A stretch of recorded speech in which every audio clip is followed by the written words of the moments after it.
Hello students, एक बार फिर हम आपके साथ हैं अपने topic the rise of the kingdom को कंटिन्यू करने के लिए। जैसा कि हमने पिछले सेशन में पढ़ा कि कैसे कुछ लोग रूलर्स बने and what type of procedures were there, and one of the procedure about we studied in the previous session was the Ashmedha Yagya। अश्वमेध यज्ञ एक ऐसा रिचुअल था जिससे जो पावरफुल किंग्स थे और जो पावरफुल मेन थे, they used to capture the kingdom of other rulers and this was their policy of expanding their kingdom.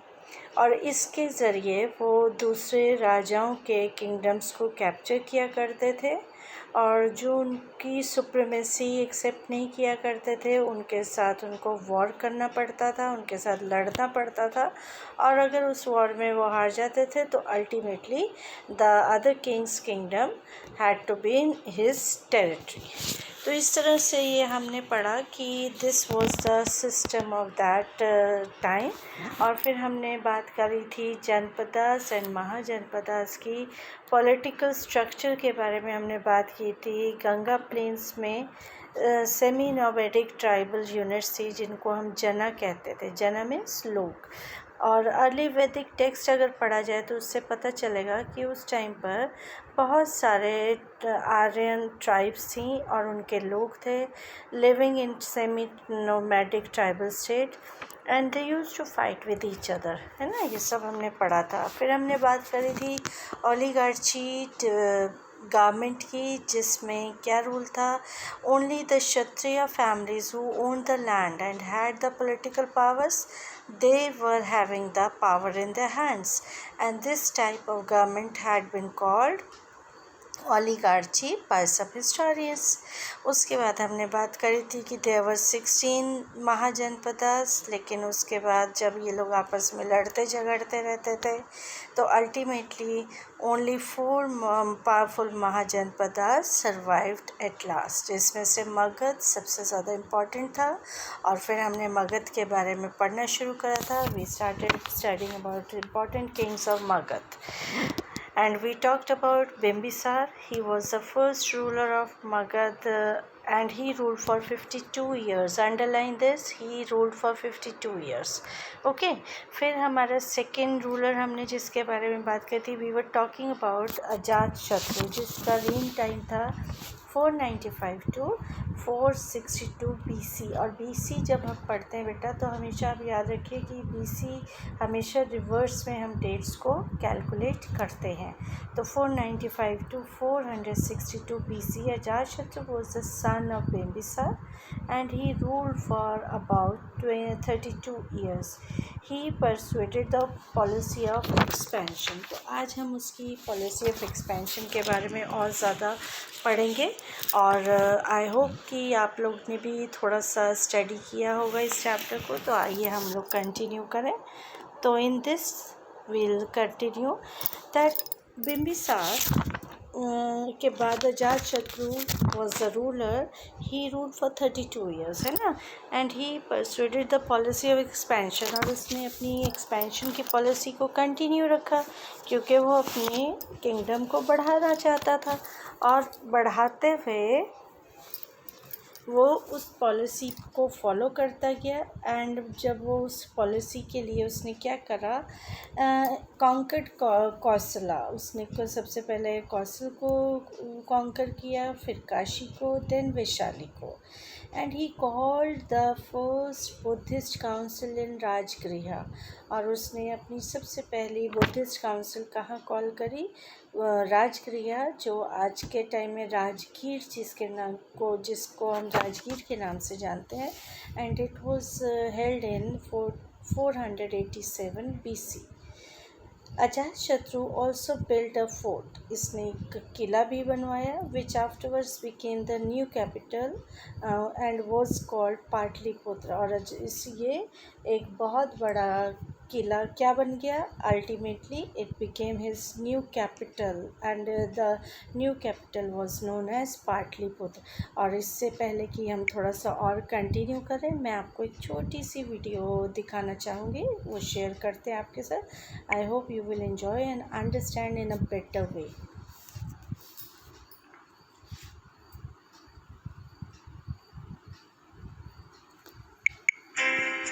Magad. We have studied about Mahajanapadas, about some most important Mahajanapadas. Among the Mahajanapadas, the important was Magda. Magda became the most important Mahajanapada in about 200 years. Many rivers, such as the Ganga and Son, flowed through Magad. This was important for transport, water supplies, making the land fertile. Parts of Magad were forested. Elephants, which lived in the forest, could be captured and trained for the army.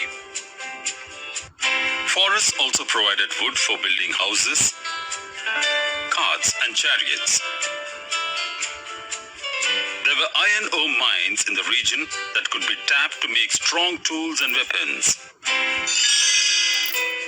Magad had two very powerful rulers, Bimbisara and Ajatashatru, who used all possible means to conquer other Janapadas.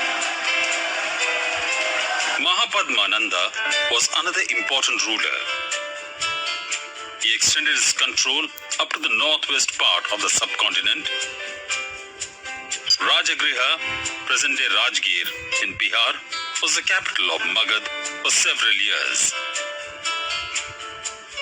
Later, the capital was shifted to Patliputra, present-day Patna.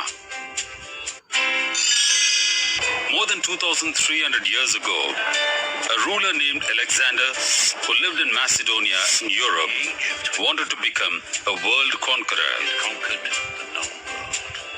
He didn't conquer the world, but did conquer parts of Egypt and West Asia, and came to the Indian subcontinent, reaching up to the banks of the Bias. When he wanted to march further eastwards, his soldiers refused. They were scared, as they had heard that the rulers of India had vast armies of foot soldiers, chariots, and elephants.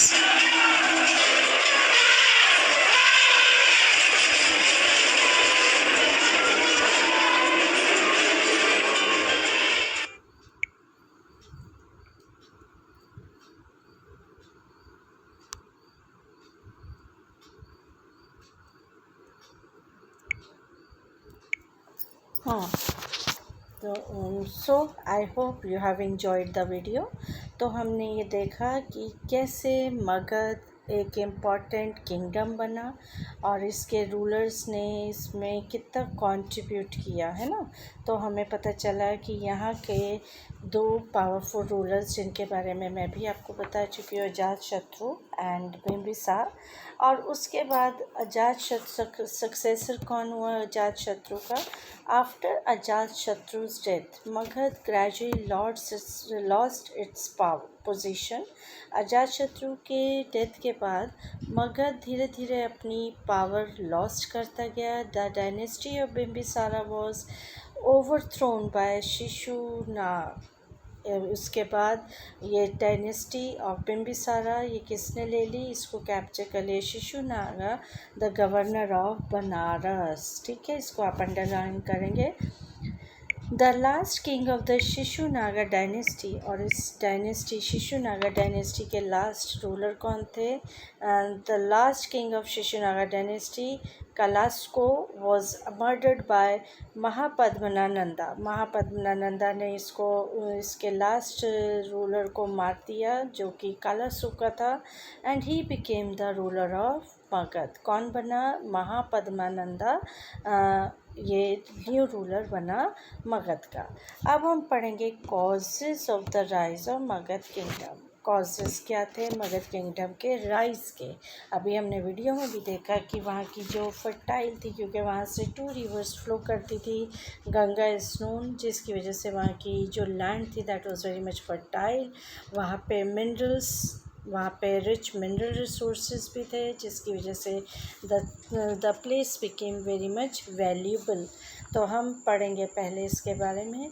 We have noted above the out of 16 mahajanapadas in northern India, हमने जैसे कि northern India में 16 महाजनपदास के बारे में पढ़ा। Magadh emerged as the most powerful and important kingdom, लेकिन मगध एक most powerful and important kingdom के फॉर्म में इमर्ज हुआ। देयर वर सेवरल फैक्टर्स, उसके बहुत सारे क्योंकि वो पावरफुल इमर्ज हुआ उसके लिए बहुत सारे फैक्टर्स, सपोर्टिंग फैक्टर्स थे, जैसे कि फर्स्ट था ambitious rulers and their strategy. वहाँ के जितने भी रूलर्स हुए थे वो very much ambitious for expanding their empire, और उसके साथ साथ उनकी स्ट्रैटेजीज़, जो उनकी रणनीति, स्ट्रैटेजी को हिंदी में क्या कहते हैं, रणनीति, कि हम कैसे रूल करें, कैसे अपने एम्पायर को एक्सपैंड करें, वो भी उनकी बहुत अच्छी थी। मगध हैड एम्बिशियस रूलर्स, तो हम ये यहाँ देख रहे हैं कि मगध के रूलर्स बहुत एम्बिशियस थे। They wanted to secure their kingdom, वो अपने किंगडम को तो सिक्योर करना ही चाहते थे, एंड एक्सपेंड देयर टेरिटरीज, लेकिन उसके साथ साथ वो अपनी टेरिटरीज को बढ़ाना चाहते थे, वो एक जगह तक लिमिटेड नहीं होना मांगते थे। Bimbisara use the strategy of matrimonial alliance. Matrimonial alliance is given here. You have the box, in box you have the meaning. Matrimonial an alliance based upon marriage, means marriage agreement। जैसे हम आगे Mughals के बारे में जब पढ़ेंगे 7th में, तो हम वहाँ भी देखेंगे matrimonial alliance was made by Akbar, है ना, हमने उसमें भी हम देखेंगे। तो अभी आप ये समझिए कि matrimonial alliance means the alliance, ऐसे समझौते किए जाते थे, मैरिज के बेस पे समझौते अलायंसेस किए जाने लगे। ही ऑल्सो कॉन्कर्ड अंगा, उसने अंगा को भी जीता। अजातशत्रु एनेक्स वैशाली, अजातशत्रु ने वैशाली को कैप्चर किया। एंड कौशल को भी कैप्चर किया। And Mahapadmananda took over Kalinga, और महापद्मानंदा ने कलिंगा को टेक ओवर किया। दिस मेड मगध पावरफुल, इससे मगध और भी ज़्यादा पावरफुल हो गया। अब हम आते हैं रिच नेचुरल रिसोर्सेज, है ना। अब आप देखिए रिच नेचुरल रिसोर्सेज, अभी हमने वीडियो में भी देखा कि वहाँ पे मिनरल रिसोर्सेज बहुत ज़्यादा थे, वहाँ पे माइंस थी, है ना। Rich iron ore resources of Magadh, rich iron ore, वहाँ पे एक आयरन की खानें थी। एंड जिससे मगध क्या बना, it enabled its rulers to make tools and weapons of good quality, जिससे वहाँ के रूलर्स को गुड क्वालिटी टूल्स बनाने में हेल्प मिली। And they help in the growth of industry, जिससे उस एरिया की, उस टेरिटरी की, उस किंगडम की इंडस्ट्रियल ग्रोथ भी हुई, एग्रीकल्चर ग्रोथ भी हुई, ट्रेडिंग एंड कॉमर्स में भी वहाँ पे बहुत ज़्यादा इससे हेल्प मिली। And all these factors ultimately made Magad very much strong, means all these factors were available which were necessary for the strongness, for the powerfulness of a kingdom. So all these factors are available in Magad. अब हम आएंगे fertility of land. जैसे मैंने आपको बताया वहाँ की soil बहुत फर्टाइल थी, क्योंकि आपको बताया गया है कि गंगा एंड सोन नदी were the 2 rivers that were flowing from that area. And Magad's economy was this kept Magad's economy in good condition, जिससे वहाँ की इकोनॉमिक कंडीशन भी बहुत अच्छी थी। दिस प्रॉस्पेरिटी, और ये सब प्रॉस्पेरिटी जो भी उनका कहना चाहिए बहुत ज़्यादा अच्छा लेवल था वहाँ के लाइफस्टाइल, वहाँ के लोगों का, और हर तरफ से वहाँ खुशहाली, प्रॉस्पेरिटी मीन्स खुशहाली, brought about general prosperity and rich the state treasury. अब जब आपके लोग, किसी जगह के लोग प्रॉस्पर होंगे तो डेफिनेटली उस स्टेट की ट्रेजरी भी, खजाने भी भरे रहेंगे, because they will be able to pay taxes, they will be able to help in the financial growth of the area. तो इसलिए ये सब चीज़ें होने की वजह से वहाँ के जो ट्रेजरी थी, जो वहाँ के ख़जाने थे, वो भी बहुत रिच थे। अब हम आते हैं political structure in a kingdom. अब हमारा नेक्स्ट टॉपिक है, सब topic is political structure in a kingdom. अब पॉलिटिकल स्ट्रक्चर के बारे में हम बात करते हैं कि पॉलिटिकल स्ट्रक्चर कैसा था। पॉलिटिकल स्ट्रक्चर के बारे में जब हम बात करते हैं तो हम उसके वहाँ की एडमिनिस्ट्रेशन की बात करते हैं कि वहाँ की एडमिनिस्ट्रेशन क्या थी, तो कैसी थी, कैसे वहाँ का राजकाज किया जाता था। तो सबसे पहले हम देखते हैं the position of the king की पोजीशन क्या थी। The kingdom was ruled by a king. वहाँ का जो किंगडम था it was ruled by a king, एक राजा होता था। The form of government was hereditary monarchy. Underline hereditary monarchy को आप अंडरलाइन करेंगे कि hereditary means father to son, that from his son means it was from generation to generation of the same family. And उसके साथ साथ monarchy थी। Monarchy का मतलब क्या होता है, means government of the king's family. Means जो भी डिसीज़न लिया जाता था वो किंग और king's family members they were suppose to take any action, और some minister means some people were having a small group and those groups used to take the decision for whole kingdom. And the king was very powerful and important. यहाँ पे king बहुत powerful and important होता था। He was just like a God.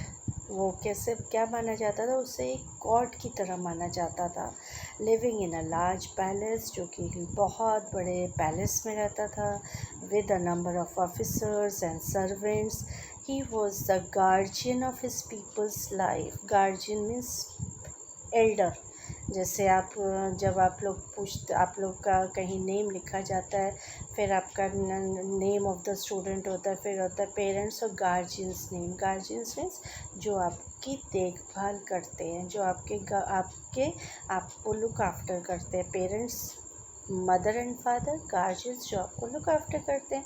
तो he was a guardian of his people's life. और राजा को क्या माना जाता था कि वो अपने लोगों के लिए, अपनी जो प्रजा है उसके लिए वो क्या है, he was like a guardian, एक उनको लुक आफ्टर करने वाला। सोसाइटी एंड रिलीजन, जितनी भी चीज़ें हैं उसके एम्पायर में, चाहे उसके लोग हैं, चाहे सोसाइटी और रिलीजन, सबको वो गार्ड करने वाला है। Second is administration. अब हम एडमिनिस्ट्रेशन देखते कैसे कि there was a public assembly और द काउंसिल ऑफ एडवाइज़र्स। मैंने जैसे अभी आपको बताया था कि किंग के साथ कुछ advisers means a small group of people, advisers were there who used to give suggestion to the king in every matter of the kingdom. और ये काउंसिल ऑफ एडवाइज़र्स होती थी किंग की, जो किंग को किस में हेल्प करती थी, वो उनको किसी भी तरह के मैटर्स में कोई डिसीज़न लेने में हेल्प करा करती थी। द पुरोहित्स, द अमात्यस, ये रिलीजियस एडवाइज़र्स होते थे। द पुरोहित्स, प्रीस्ट, अमात्यस जिनको हम मिनिस्टर्स कहते हैं, and officers carried on the administration. ये सब एडमिनिस्ट्रेशन को चलाते थे। The headman of the village, underline करिए, headman of village was known as Gramini. Gramini, it was not a female, है ना। जो भी हेडमैन होता था विलेज का, उसे क्या कहा जाता था, Gramini. He also help the king in administration, वो भी राजा की एडमिनिस्ट्रेशन में हेल्प किया करता था। The king had the power to collect taxes, राजा के पास ये rights means the king had the power to collect taxes, के पास ऐसी पावर थी कि वो टैक्सेस कलेक्ट करता था। He got 1/6 share of produce from the cultivators, और राजा को जो भी कल्टिवेटर्स, जो भी खेती की जाती थी, जो भी फार्मिंग होती थी, जो भी क्रॉप्स कलेक्ट होती थी उसके किंगडम में, उसका 1/6 पार्ट वो किंग के पास जाता था। Taxes could be paid in cash और काइंड, टैक्सेस किसी भी फॉर्म में पे कर सकते थे, उन लोगों को इतनी फ्रीडम थी। That could be in cash, चाहे वो उसको कैश में करें, कॉइन्स दें, या फिर काइंड किसी भी तरह की अदर वे में they had to give crop, that much of crop to the king, the grains, they had to give that much of time to the king, means they had to do work in the fields for the king. तो उस तरह से वो different ways में उन taxes को पे कर सकते थे। Taxes could be paid in cash और काइंड। सिमिलरली इसी तरह से craftsman had to give a share of their products to the king. जो भी क्राफ्ट्समैन अपना प्रोडक्ट्स बनाते थे उसमें से भी एक शेयर वो किंग को दिया जाते थे। And even work free for him, जैसे मैंने अभी आपको बताया काइंड, वो they had to work for the king free of cost, means for that the king was not supposed to pay them. Life during Magad ascendancy, ascendant हम जानते हैं, life during Magadh ascendancy, ये वर्ड ascendancy कहाँ से है, ascendant से आया। तो अब लाइफ ड्यूरिंग मगध ascendancy क्या था, द विलेज, फर्स्ट था the village. Most of the village people lived in villages, reassembling those of the later Vedic age. ज़्यादातर लोग कहाँ रहते थे, विलेजेस में, reassembling those of later Vedic age में। Each village had a headman, her village में एक headman होता था। The villagers discuss their affairs in the open, villagers अपने अफेयर्स जो भी मैटर्स होते थे विलेज से रिलेटेड वो एक ओपन एरिया में, ओपन प्लेस में डिस्कस करते थे। They cooperated with each other for public work, ये वो आपस में एक दूसरे को पब्लिक वर्क में हेल्प किया करते थे। और उसके साथ साथ the villages were connected with one another by roads and pathways और by boats along the rivers. और ये विलेजेस एक दूसरे से कनेक्टेड थे बाय रोडवेज और पाथवेज, पैदल रास्ता या रोड्स बनी थी, या रिवरवेज से bye boat. The headman was a link, underline करेंगे, the headman was a link between the villagers and the king. headman एक लिंक की तरह काम करता था between the villagers and the king. The king owned some villages and lands. king के पास भी land and कुछ villages हुआ करते थे, means it was owned by the king. अब हम आते हैं next subheading, that is the town. Town के बारे में हम जाने, birth and towns and cities. अब अगर हम बात करें कि टाउन्स एंड सिटीज़ का कैसे बर्थ हुआ, ये कैसे